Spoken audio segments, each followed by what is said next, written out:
Rendez-vous hebdomadaire de décryptage, d'analyse également de l'actualité sportive sur Matin Libre Télévision, c'est Matin Libre Sport.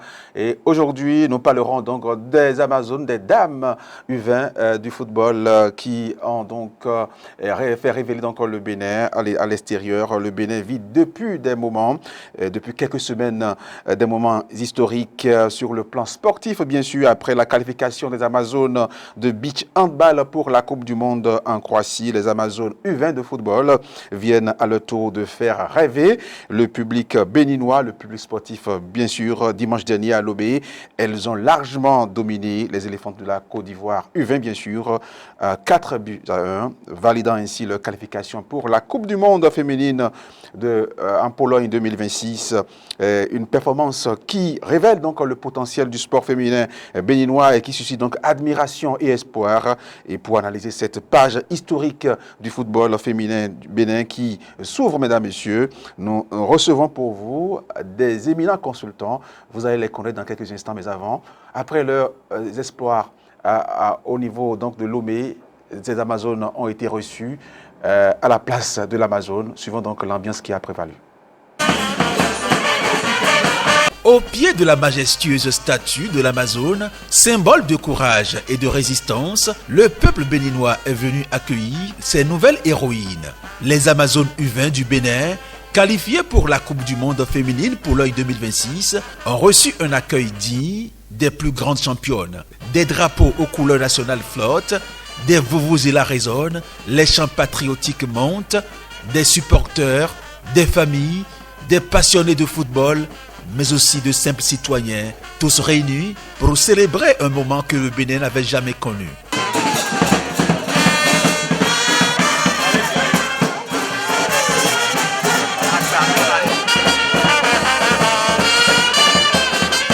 Parce que ça fait quand même plusieurs années qu'on se bat pour donner de la visibilité au football féminin au Bénin. Et aujourd'hui, voir les filles se qualifier pour cette Coupe du Monde U20 en Pologne, je pense que quand même c'est une concrétisation et je pense que elles ont réussi à nous donner en fait la preuve de ce qu'on fait depuis longtemps. On se bat depuis longtemps, mais aujourd'hui, on sait qu'on ne le fait pas dans le vent. 24 heures plus tôt, au stade Kéké de Lomé, les jeunes béninoises ont terrassé les éléphantes de la Côte d'Ivoire sur un score impressionnant de 4-1. Une victoire éclatante, une victoire historique, une victoire qui ouvre au Bénin les portes de la Coupe du Monde féminine U20 de la FIFA. C'est une sensation exceptionnelle. C'est une qualification quand même pour quelle compétition? Coupe du Monde. Et cela n'arrive pas tous les ans et dans tous les pays. L'organisation régulière donc des championnats scolaires, de la Ligue nationale scolaire, des Jeux universitaires est en train de donner ses fruits. Pourquoi? Parce qu'au niveau de ces 20 joueuses, nous avons constaté qu'il y a 14 qui proviennent des classes sportives et également du championnat scolaire. Ce qui est évident, une fierté, parce que nous avons cru, le président de la République a donné les moyens au ministère donc, des Sports, au travers le ministre Benoît Dato, qui aujourd'hui a pu faire une répartition, une planification, une programmation surtout dans la participation aux compétitions internationales. Dans les regards, l'émotion est immense lorsque l'hymne national repris en chœur donne des frissons.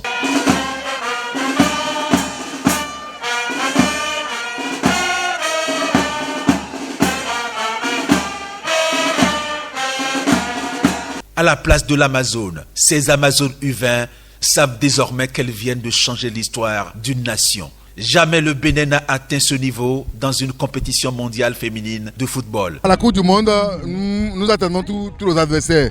Et ça là, ils le savent déjà. Nous allons pour confirmer cette ascension masculine du football béninois à travers ces filles-là. Tout le monde attend le Bénin et elles vont croiser Tufé avec leur homologue à ce mondial de Pologne où nous souhaitons tout le meilleur pour le Bénin. Le drapeau béninois flottera en Pologne aux côtés des grandes nations africaines que sont le Nigeria, le Ghana et la Tanzanie. Mieux encore, le Bénin devient le seul pays francophone africain qualifié pour cette 12e édition de la Coupe du Monde. Du 5 au 27 septembre 2026 en Pologne, les Amazones béninoises porteront les espoirs de tout un peuple. Mais déjà, dans les rues de Cotonou, Une certitude résonne dans les chants des supporters. Le Bénin est entré dans l'histoire.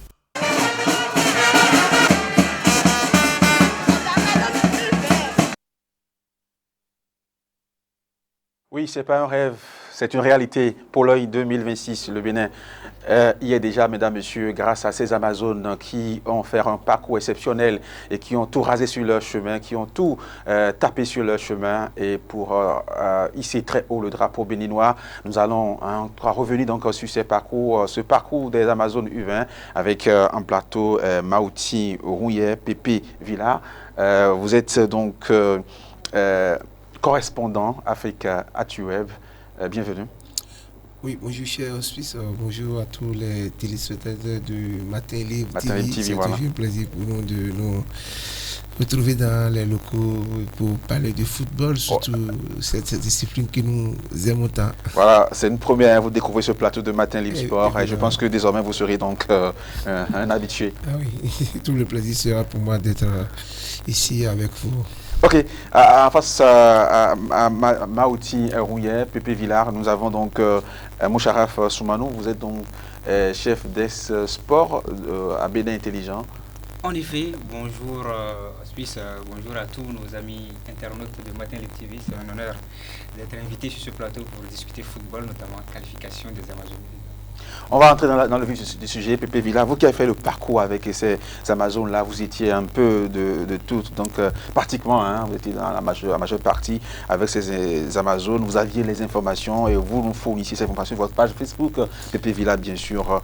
Et, en tout cas, faites-vous-y un tour, vous avez en tout cas les meilleures informations concernant donc le sport et le football en général. Pépé Villard, parlez-nous, quel est votre sentiment quand on fait ce parcours avec ces athlètes-là? Ah oui, je ne peux qu'être heureux parce que vous savez, ça fait longtemps qu'on rêvait d'une qualification pour une compétition internationale au niveau du football féminin. Pour la qualification à la Coupe du Monde, ici, attendez pas, il faut être honnête. On savait qu'on allait faire peut-être bousculer la hiérarchie, se qualifier pour une Coupe d'Afrique annoncée pour annoncer les couleurs, mais par la suite, on s'est retrouvé à la porte d'une qualification d'une Coupe du Monde et c'est à partir de là qu'on a commencé par croire évidemment à cette qualification. Mais par le passé, le Bénin avait participé 2 fois aux éliminatoires de la Coupe d'Afrique et de la Coupe du Monde sous l'aile du président de Chacus Mathurin. Donc le coach, on trébuchait à chaque fois. Donc l'entraîneur, il croyait, tout comme le président de la République, il croyait, il mettait les moyens. L'entraîneur, il a déclaré un jour, et si j'ai la chance d'avoir une attaquante, une buteuse plutôt, je vais me qualifier pour une compétition internationale.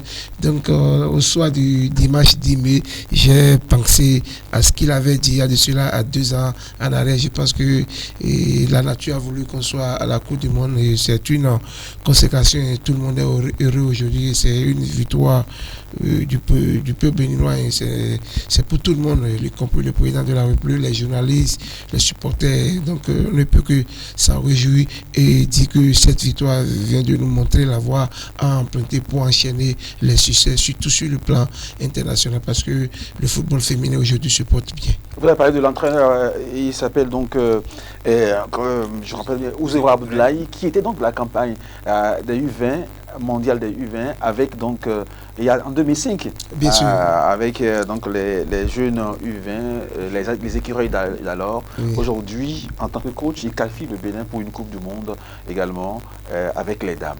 Ah oui, Hospice, il faut dire tout simplement à tout seigneur, tout honneur, parce que Ouzéwa Abdoulaye, quand on appelle son nom, on se rappelle de son but marqué lors du match de classement contre le Maroc. On avait fait 1-1 en 2005 et ça nous a conduit au tir au but, victoire 5-3 et on a décroché ce ticket pour le mondial hollandais en 2005. Il était joueur et 21 ans après, il réussit ce hold-up.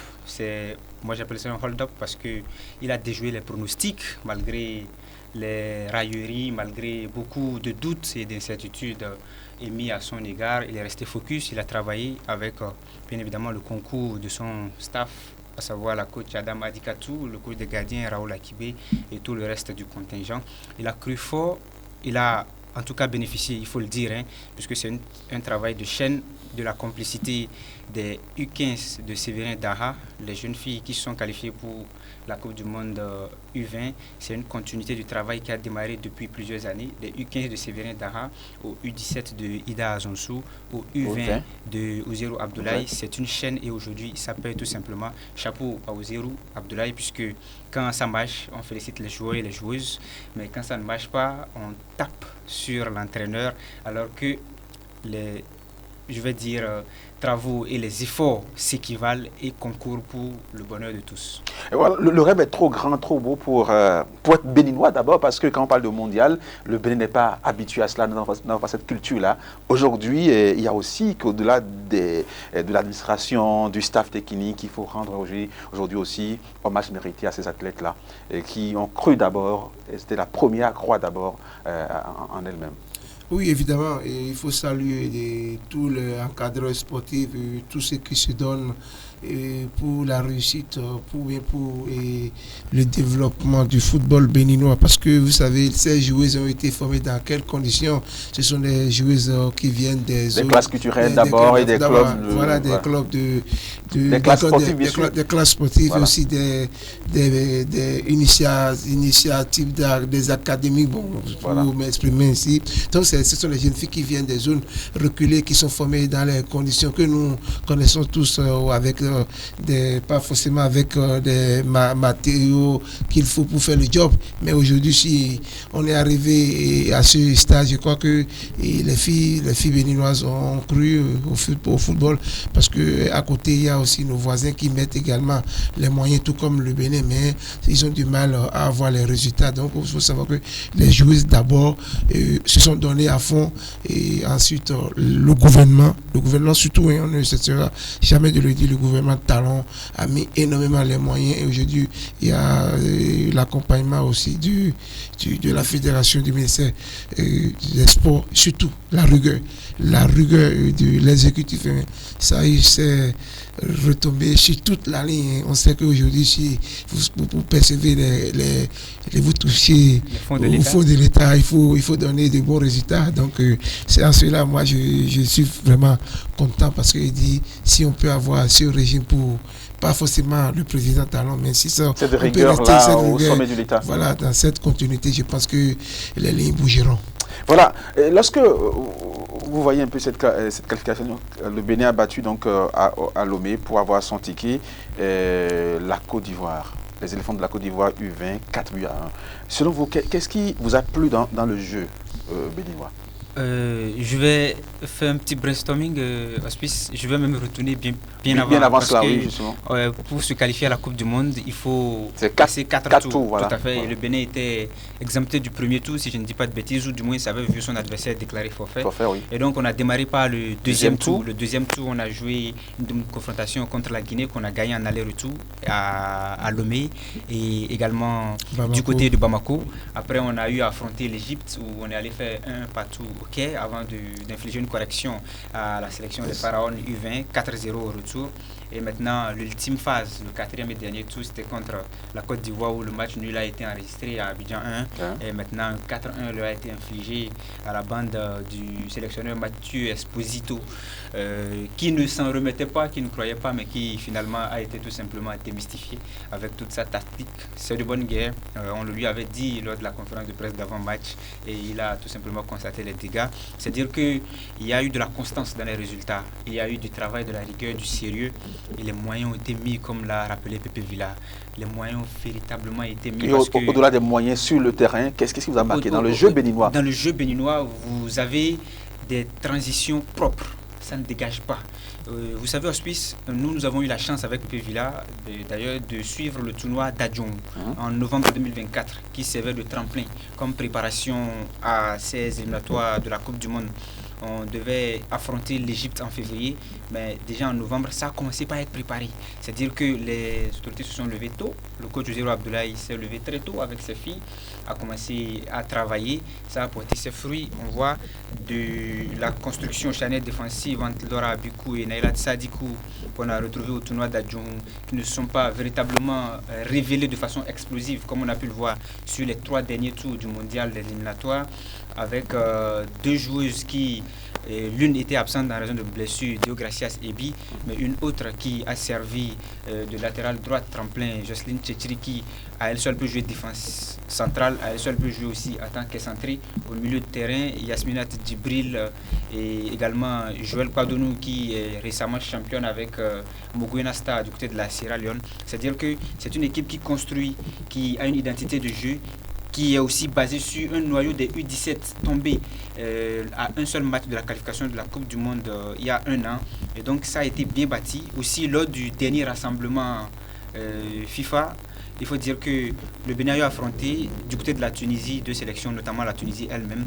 Il y avait eu 85% de filles qui étaient en U20 qui ont été reconduites pour l'effectif. C'est pour dire qu'on préparait cette échéance-là. C'était un regroupement des A, mais on a préféré donner la chance à beaucoup de filles au niveau des U20 pour pouvoir préparer ces échéances-là, puisque c'était focus de la tête, il faut aller au mondial. Donc, cohésion au niveau de la défense, au niveau du milieu, et derrière, quand vous avez un trio offensif exceptionnel, on va y revenir. Germaine Hofer, Romain Gandonou et Ozan Soukou, ça fait mal à tous les adversaires. Voilà. Pépé Villa, qu'est-ce qui vous a marqué, vous, dans le jeu béninois? Oui, comme l'a dit Moucharafou Soumanou, il y a cette transition où il y a l'identité du jeu. Quand on ne dégage plus en désordre comme on le voyait dans un passé récent, on part de la défense, on passe sur les côtés, on arrive à replier dans l'axe. Quand il y a le pressing haut de l'équipe adverse, on essaie de passer cette fois-ci par la verticalité pour s'appuyer sur les milieux de terrain. Yasmine Djibril ou Joël Okpadonou, et elle construit les coups de pied magiques pour retrouver Romain Gandonou en profondeur. Quand le Bénin se retrouve en difficulté, on sait qu'on peut balancer le ballon dans le dos de la défense et Romain sur la défense la vitesse de Romain. Sur la vitesse de Romain. Et c'est ce qui a aidé notamment cette sélection béninoise. Pour nous qui avons été là tout le temps, on sait qu'au retour des vestiaires, c'est là que le Bénin devient plus fort parce que Romain retrouve l'énergie qu'il faut pour faire mal à l'adversaire et l'a confirmé dans toutes les rencontres qu'elle a disputées à Kégué ou bien même à l'extérieur parce que c'est pratiquement en deuxième partie qu'elle fait la différence hormis le match face à la Côte d'Ivoire à Abidjan.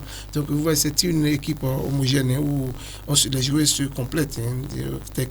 Et on sent un petit vide et il y a une autre joueuse qui vient combler ce vide. Donc c'est vraiment, ils ont été complémentaires, solidaires. C'est vraiment ça, c'est une équipe. On sent que c'est une équipe qui joue avec le cœur. Mais ce qui est encore agréable, c'est quand les joueuses sortent même du banc de touche, on sent en même temps leur implication dans le jeu. Elles se donnent à fond, elles n'ont pas du mal à se retrouver. Et je pense que c'est hyper important pour une équipe qui vient aller de l'avant de fonctionner. Je reste avec vous parce que je vais parler d'une athlète exceptionnelle. Lorsqu'on sait que par le passé, le Bénin était obligé d'aller vers le Nigeria, acheter pratiquement des joueuses pour venir constituer son équipe nationale féminine de football, et qu'aujourd'hui, on a vu qu'il y a du travail au Bénin et qu'il nous sort une certaine Romain Gandonou. Est-ce qu'on n'a pas de regret à se faire?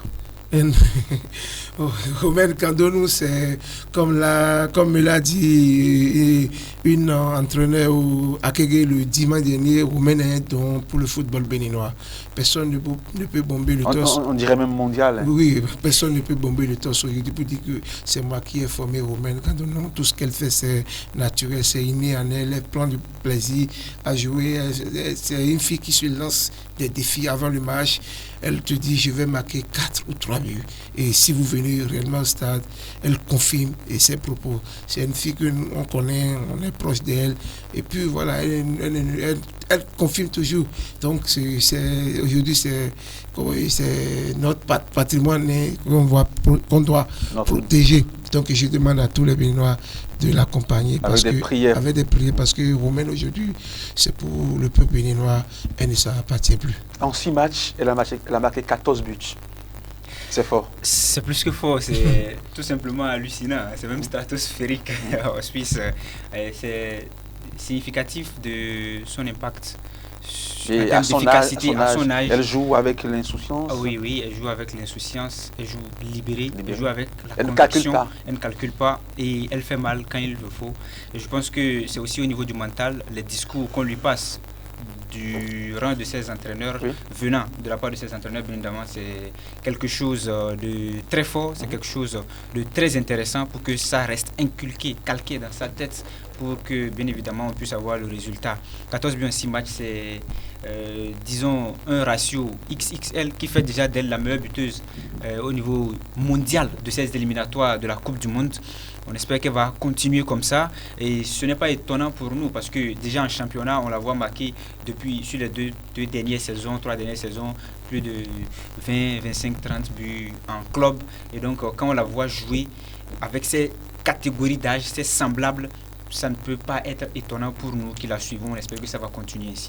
Et puis là, pour vous qui la suivez un peu depuis quelques années déjà, est-ce que vous aviez une fois imaginé qu'elle était prédestinée à un tel destin d'attaquante extraordinaire? Ah oui, bien sûr que oui. Et qu'est-ce qui étaient les clés, les astuces qui pourraient donc déjà vous penser à cela? C'est une joueuse qui est intelligente d'abord et elle sait lire le jeu parce que c'est important pour les joueurs de façon générale avoir une bonne vision de jeu. Elle sait là où se placer pour faire la différence. Et ce qui est exceptionnel chez Romaine Gandon, c'est qu'elle est capable d'aller en cavalier solitaire. Elle peut porter le ballon depuis la ligne médiane et pour créer de la zizanie dans la défense adverse, faire du mal à l'adversaire. Donc, c'est une fille qui se retrouve pratiquement au moment où elle sait là où il faut se mettre pour marquer. Donc, j'ai vu en elle des gestes des attaquants de grande classe. Quand je dis des attaquants de grande classe, je fais allusion à ce que nous voyons sur nos petits écrans. Hein, parce que même au niveau des hommes. Hein. Oui, bien sûr. Romaine aujourd'hui, parfois on se demande si elle est réellement une femme ou bien si elle est. On a suivi, donc je pense en Côte d'Ivoire, hein, le commentateur dit qu'elle a toutes les qualités pour jouer avec l'équipage du Bénin. C'est unanime. Voilà. Exactement. Donc, ce qu'il faut corriger, ce qu'il faut travailler, ce qu'il faut travailler, c'est le jeu de tête n'est pas du tout fiable dans ce domaine. Donc, avec le temps, je crois que... Surtout qu'elle a un coach qui fut attaquant. Ah oui, un coach ou Zéro Aboulaye qui est Colosse attaquant, voilà, et qui marque des buts. Et qui marque beaucoup de buts que nous on a beaucoup affectionné, en tout cas du côté des Buffles. Et pourquoi même pas au niveau de l'équipe nationale? Au niveau de l'équipe nationale, même au Nigeria où il est passé, je crois à Sunshine United, également au Gabon il est passé, en Libye. Donc c'est quelqu'un qui, avec des réflexes qu'il a eu en tant que joueur et peut-être les failles qu'il n'a pas pu voir et corriger quand il était joueur, réussit à transmettre ça à cette jeune fille-là. Et voilà, on a le résultat sur le terrain. Et dorénavant, Romaine, ce qu'elle fait, en toute honnêteté, c'est à féliciter. C'est aussi un message pour les autres jeunes filles à travailler et à essayer d'imiter, pas forcément d'atteindre, mais à essayer d'imiter, pourquoi pas dépasser, parce que rien n'est impossible dans la vie à qui se donne les moyens. On va espérer que ça continue comme ça pour elle en équipe nationale et même en club. Et pour être plus complet sur l'actualité de Romaine Gandonou, elle n'est pas actuellement au pays, elle a voyagé depuis, en tout cas on apprend dès le lendemain de cette qualification-là, retour au Bénin, le mardi était déjà à Paris, et les rumeurs disent qu'elle est du côté donc du PSG pour un test, un stage, une signature. Dites-nous tout, monsieur Popevila. Comme vous le savez déjà, Romaine Gandonou séjourne depuis hier mardi à Paris, précisément du côté du PSG pour être précis. C'est une attaquante qui a été observée tout le temps par plusieurs clubs. Elle a eu des offres venant d'un peu partout, du Barça, de l'OM, de LOL, de Chelsea, de Benfica Sporting. Les offres étaient là à foison sur la table. Il fallait analyser pour faire le meilleur choix. Et au finish, je crois que c'est le PSG qui a été choisi. D'après ce que j'ai appris, il y a même eu l'implication du gouvernement et le ministère des Sports, dans cette affaire. Donc, Romain est parti en France au PSG pour y rester. Ce n'est pas un test. Parce que tous les accords et toutes les deux parties se sont déjà attendues avant qu'elle quitte le pays. Donc, elle est partie pour y rester. Elle va faire 2 semaines dans un temps.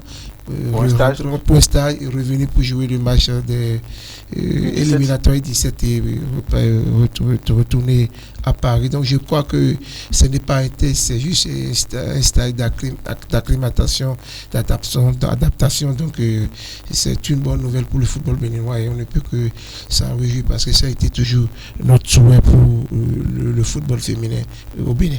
C'est heureux de savoir, elle est partie pour y rester parce qu'on a vu beaucoup de joueurs, surtout au niveau masculin, qui y vont. On a vu Rachidou, je pense, de Soyomap, qui est parti pour des... On a trop fait de dire, voilà, il est exceptionnel et qu'il est parti vraiment pour rester aujourd'hui.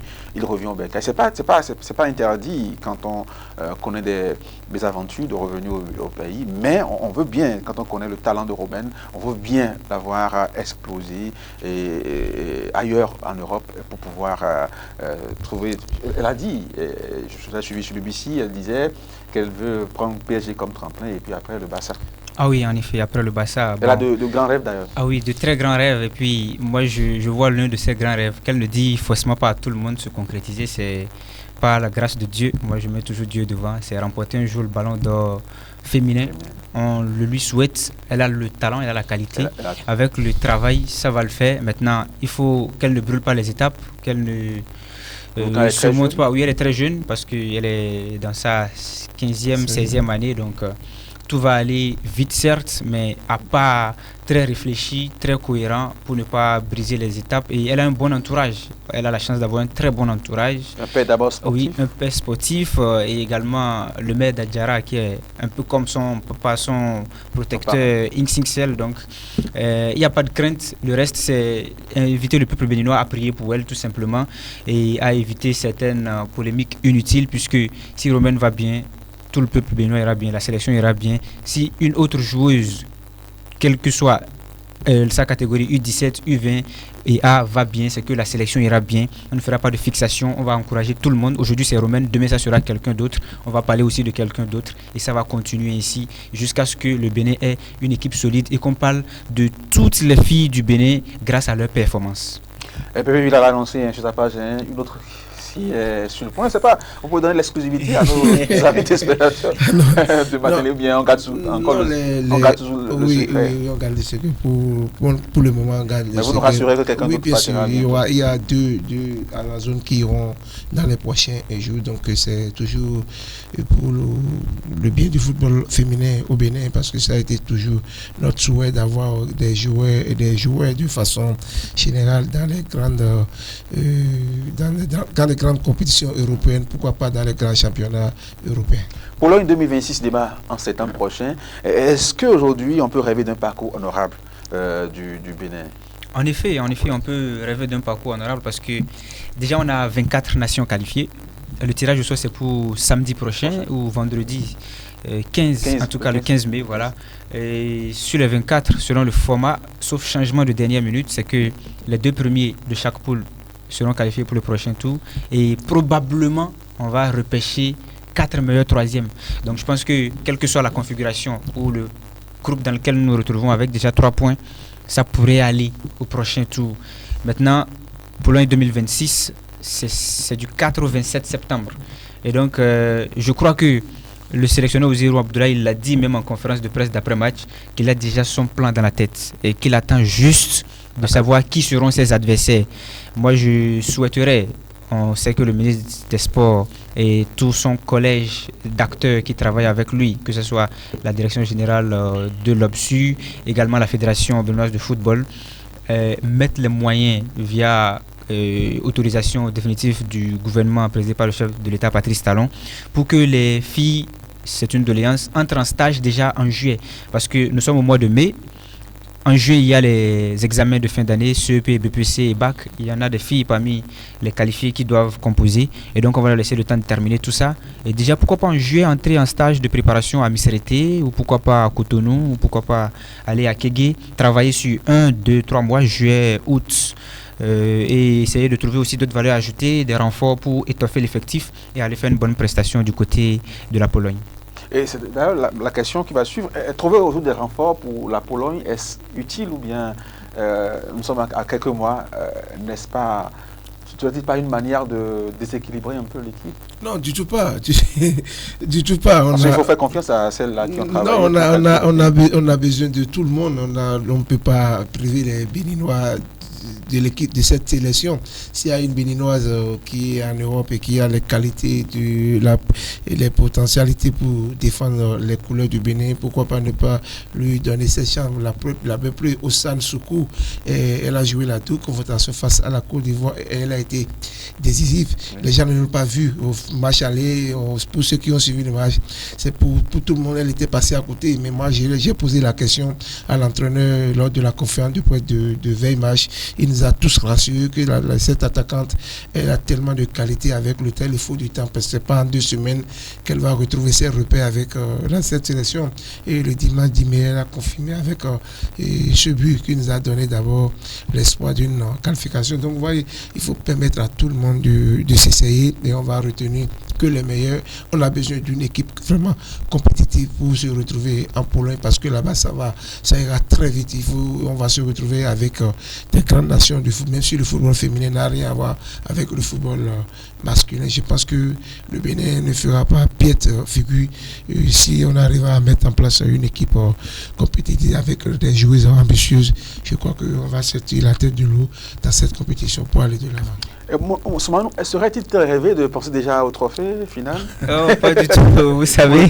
Quand on voit un peu le parcours. J'ai posé la question au sélectionneur Ozero Abdoulaye. En bon paraquois, il m'a dit tout ce qui vient, je prends. Si le trophée vient, je prends. Et donc, non, c'est pour dire que le ballon d'abord, il est rond pour tout le monde. Il faut croire en ses chances. Nous sommes à notre première participation. On ne l'a peut-être pas évoqué. Nos voisins, puisque l'Afrique a eu 4 tickets. Il y a le Bénin, il y a le Nigeria, le Ghana et la Tanzanie. Oui. Nous avons 3 pays d'Afrique de l'Ouest. Nous avons eu lors du tournoi les 3 pays qui ont participé à cette compétition de l'UFOA. Et donc, c'est dire que dans la sous-région, nous faisons un très bon travail de formation. Nous faisons un très bon travail de régularité dans le championnat qui se déroule. Il faut mettre ça à l'actif des dirigeants à divers niveaux. Et maintenant, il faut se dire que oui, c'est bien possible. Vous avez par exemple une équipe comme le Ghana qui va participer à sa 8e Coupe du Monde au niveau des U20 dames. Si une équipe comme le Ghana rêve de remporter, c'est que nous aussi, en travaillant, on peut se dire que oui, on rêve. Et mais pas pour une première participation. Pour une première participation, on peut créer la surprise. Je crois qu'on peut. Maintenant, si ça ne vient pas, on ne va pas créer haro sur le body. On peut dire avec du titre final? Du titre, le 10, c'est un peu exagéré. Je crois qu'on ira... oui, à ne pas, l'appétit vient à manger, comme on le dit. Mais vous savez déjà, sur le continent, on a du mal à gagner certaines nations comme le Nigeria, le Ghana. Donc, pour remporter la Coupe, il faut d'abord apprendre à les battre. Donc, je crois bien que les Amazones feront de leur mieux pour hisser haut les couleurs du pays, du Bénin, parce que nous, on n'ira pas faire de la figuration. Non, on a dépassé cette étape et on ne veut plus faire de la figuration. On y va quand même pour créer l'espoir. On ira peut-être en trou fait ou bien pas. On ira en trou fait, et puis si on peut avoir le destin de la Grèce, on serait tous contents, parce que on ne sait jamais, le Bénin peut se retrouver dans le carré d'as. Mais en demi-finale, en finale peut-être, pourquoi pas. Voilà. Et Soumanou, c'est la preuve même qu'aujourd'hui, dans le domaine sportif, seul le travail paie, parce que, je l'avais dit tout à l'heure, par le passé, c'est une équipe nationale faite de jeunes filles qui ne parlent que dans l'anglais. Aujourd'hui, on a les noms béninois, les Soukou, les Gandonou, on a les renforts, on a tout ça. C'est la preuve qu'aujourd'hui, nous devons encourager le gouvernement béninois, nous devons encourager donc les acteurs du football béninois à continuer sur cette lancée-là. Vous avez bien fait de le notifier. Je crois que s'il y a même quelque chose à faire, c'est qu'il faut traduire votre expression orale, vos 3 dernières phrases là, en toutes les langues du Bénin, pour que même nos frères et compatriotes qui ne comprennent pas français puissent vraiment l'inculquer dans leur tête. Le gouvernement béninois a vu juste. Le gouvernement béninois a eu de la vision, a eu de la stratégie, a mis les moyens et ça a payé. Vous voyez, Pépé Villa est bien plus sachant que moi dans ce domaine du football féminin. Ensemble, on a démarré cela depuis bientôt 6 ans. Nous sommes à notre 6e championnat. Si je ne dis pas de bêtises, on a eu Sam Nelly, club de football de première division qui a fait 2 fois champion. Espoir de Cotonou qui a fait 2 fois champion. Et Ainovi FC qui a fait 1 fois champion. Le championnat est actuellement en cours pour la 6e saison. On verra qui terminera avec le titre de champion. C'est dit que sur les 6 dernières années, qu'on a démarré véritablement le football féminin. Ce n'est pas ce qui se faisait avant. Hein. Il y a de la progression, il y a du résultat concret. Et cela aussi, en 6 ans, on a été jusqu'à une qualification obtenue en phase finale de Coupe du Monde. C'est-à-dire que c'est en train de prendre. Et aussi, l'initiative de formation. C'est là que je voudrais véritablement mettre le pied. C'est les classes sportives, le championnat national scolaire, la Ligue nationale scolaire, dernière trouvaille de cette institution, ministère des Sports, Office béninois du sport scolaire et universitaire OBSU, et un peu plus haut chez les grands, les jeux universitaires du Bénin. Voilà autant de compétitions, voilà autant de creusets, voilà autant d'initiatives qui ont permis aussi d'avoir ce résultat, parce que les filles qui sortent et qui constituent l'ossature majoritaire de cette sélection U20 encadrée par Oziro Abdoulaye, ce sont des filles qu'on a vues soit en première division, qui est régulier, en deuxième division qu'on joue. Aujourd'hui, on a même un championnat de 3e division féminine au Bénin, et on les a également vus en championnat scolaire. Et donc c'est dire que le gouvernement a vu juste, et c'est simplement la concrétisation de tout un travail de fond qu'il faut encourager et pérenniser. On a vu un président en 2016 qui donnait plein pouvoir à la femme. Amazon, statut de l'Amazon, derrière la présidence de la République, et beaucoup d'actions en faveur de la femme pour protéger la femme. Aujourd'hui, en fin de mandat, on a des Amazones Beach Handball, des Amazones U20 Football qui lui rendent hommage pour lui dire merci par des qualifications à la Coupe du Monde. Pépé Villa. Et comme le disent les Ivoiriens, ce que femme veut, Dieu veut. Donc je pense que je me rappelle bien de ce mot du président Patrice Talon où il parlait de la galanterie. Je me rappelle plus trop. Donc il faut faire honneur à la femme, et il le disait. Donc vous voyez, c'est même un monsieur qui a toujours réservé une place considérable à la femme dans la société. Je crois que la nature n'aime pas l'injustice. La nature est en train de le remercier à sa juste valeur. Il va partir avec cette magnifique double qualification des volleyeuses, des beach handballeuses, des Amazones football. Vous voyez, donc je pense que il a vu juste, il a vu avant. C'est un visionnaire, c'est un homme de vision. Moi, quand je le dis, certains pensent que bon, je suis déjà dans le rang, ou bien je suis un. Non, il n'y a pas de rang. C'est juste une vision, c'est une manière de penser. Voilà. Parce qu'il faut toujours accompagner et soutenir ceux qui travaillent, ceux qui ont la vision, ceux qui rêvent, ceux qui ont envie de développer, faire avancer les choses. Moi, je suis entièrement d'accord avec le président Talon sur le plan sportif, parce que c'est le premier président qui a mis autant de moyens, surtout les subventions qui viennent soulager et les clubs. Qui sont régulières. Bien évidemment. Et on imagine notre football sans les subventions.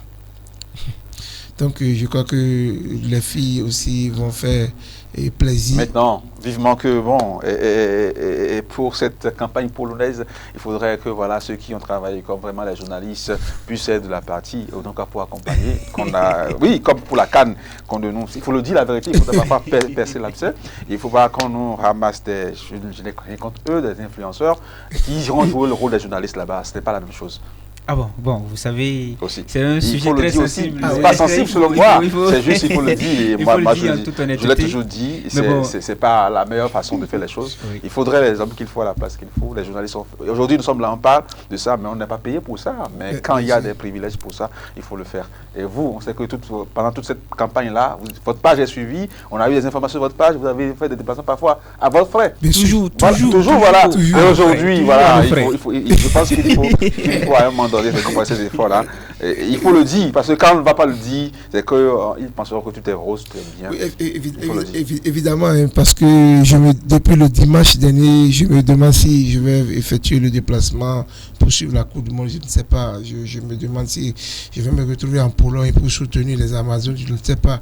Bon, si les autorités peuvent être justes à nous offrant cette opportunité, on les serait également reconnaissant, parce que si ils nous abandonnaient, on sera déçus et là, on n'aura plus l'audace, l'envie d'accompagner les Amazones. Oui. Je vais rejoindre Pévila. Le mérite, normalement, doit revenir aux acteurs de premier plan, aux acteurs de première heure. Mais bon, on fait confiance au gouvernement, on fait confiance au ministère des Sports, on fait confiance à la fédération. Ils sont regardants, ils voient le travail que font les journalistes reporters sportifs, en tout cas ceux qui se sont spécialisés dans la chose, ceux qui sont chevronnés et férus de la chose. Et qui se battent, oui. Et dépensent de leur poche pour pouvoir... Oui, sur fond propre. Pépé Villa et là ne me dira pas le contraire. On est tout le temps ensemble sur les déplacements à Lomé, bien au-delà, et même sur le championnat, première, deuxième, troisième division. Si l'expédition polonaise venait et qu'on se rappelle de nous, nous serons vraiment fiers.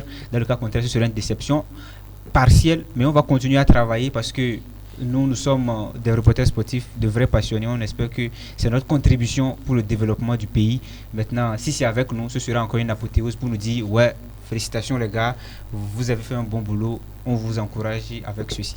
Voilà, cette qualification est tellement historique que voilà, même chez les hommes, on a vu les U20 en 2005, mais c'est après donc un tournoi ici à Cotonou, ils sont qualifiés pour les demi-finales, les 4 premiers étaient qualifiés donc pour la Coupe du Monde. Aujourd'hui, c'est un parcours qui a conduit donc à ça. Donc merci à vous qui avez cru. Je pense que notre appel ici n'est pas entré dans les oreilles dessous et que voilà, on ne fera pas comme la CAN 2026, 2025 au Maroc, où les influenceurs ont pris la place des journalistes pour pouvoir faire le travail. Merci Pépé Villa, nous sommes pratiquement à la fin de cette émission. Votre mot pour conclure? Ah oui, et je vais finir en remerciant une nouvelle fois le chef de l'État, le président Patrice Talon, pour avoir cru au football féminin, parce que c'est lui qui a donné le top, c'est lui qui a mis les moyens à la disposition du ministère des Sports. Aujourd'hui, on a également le centre de Lokossa qui est en construction, un centre qui va permettre à nos jeunes filles d'apprendre les notions basiques du football, et c'est toujours le régime Talon qui a eu cette magnifique idée. Vous voyez, donc je souhaite de longue vie au président Patrice Talon et que tous les acteurs du football se mettent véritablement au travail pour l'émergence de cette discipline. Oui, bon, vu que Pépé Villa a déjà dressé un satisfecit au chef de l'État, moi je vais le dire en un mot. Merci beaucoup au président Patrice Talon.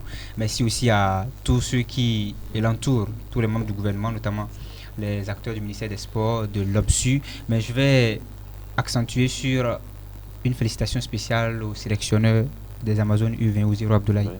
C'est quelqu'un qui a essuyé beaucoup de critiques. Moi, je l'ai connu en tant que joueur. Nous venons de la même région. Je sais comment il a été véritablement insulté. Quelqu'un qui on a traité de tous les noms. Aujourd'hui, va permettre à certains de faire le voyage pour la Pologne. Il faut vraiment arrêter la haine gratuite. Quand il a fait monter la jeunesse sportive de Ouida en Ligue Pro, beaucoup ignorent cela parce qu'on fait une guerre de personnes. Quand on s'en prend aux raisonneurs, au lieu de s'en prendre au raisonnement, c'est ce à quoi on assiste. Aujourd'hui, il a réussi quand même là où beaucoup ont échoué. On ne va pas évoquer ça. On va l'encourager à continuer, à ne pas écouter les critiques, à persévérer dans sa conduite et Dieu va l'élever davantage. Ça a été déjà, je vais dire, au démarrage, après son expédition à la JSO. Il fut après adjoint du côté de l'Autopopo. Après, il est parti en tant que directeur sportif de Buffle. Il a pris les Amazones. On est en train de voir les résultats chez les A, chez les U20. Sacré boulot exceptionnel et on lui souhaite bon vent tout simplement. Je pense qu'il est à féliciter également dit fils de son père qui a été aussi coach. Ah oui, Petit Souris. Emblématique joueur de Buffle du Borgou. Coach charismatique homme à Parakou. Partout où vous passez, quand vous parlez de Petit Souris, qui est le père de Ozero Abdoulaye, tout simplement, c'est un respect dans tous les quartiers de Paraguay, que ce soit à Banikani, à Yarakene, à Zongo, à Ouansiro. C'est big respect. Même nous qui sommes nés après la génération Petit Souris, on ne l'a pas vu jouer où on était bébé. On apprend, on entend et on dit aujourd'hui, c'est toute cette consécration-là qui vient et qui est en train de porter Ozero Abdoulaye. Je pense que son père de l'au-delà sera donc l'accompagner pour cette nouvelle aventure. Il donnera donc l'inspiration qu'il faut pour pouvoir donc faire rêver encore le Bénin, le public sportif béninois. Merci beaucoup à vous, merci pour avoir répondu donc favorablement donc à cette invitation. Merci. Merci. Désormais, vous êtes dans l'habitude de ce plateau de Matin Libre Sport. Mesdames et messieurs, c'est tout pour ce numéro de Matin Libre Sport. Portez-vous bien. Merci donc à toute l'équipe de réalisation conduite par Jean-Marie Kedoulou et également à toute l'équipe de rédaction avec à sa tête Romy Adroui. Portez-vous bien et à mercredi prochain pour un nouveau numéro de cette émission Matin Libre Sport.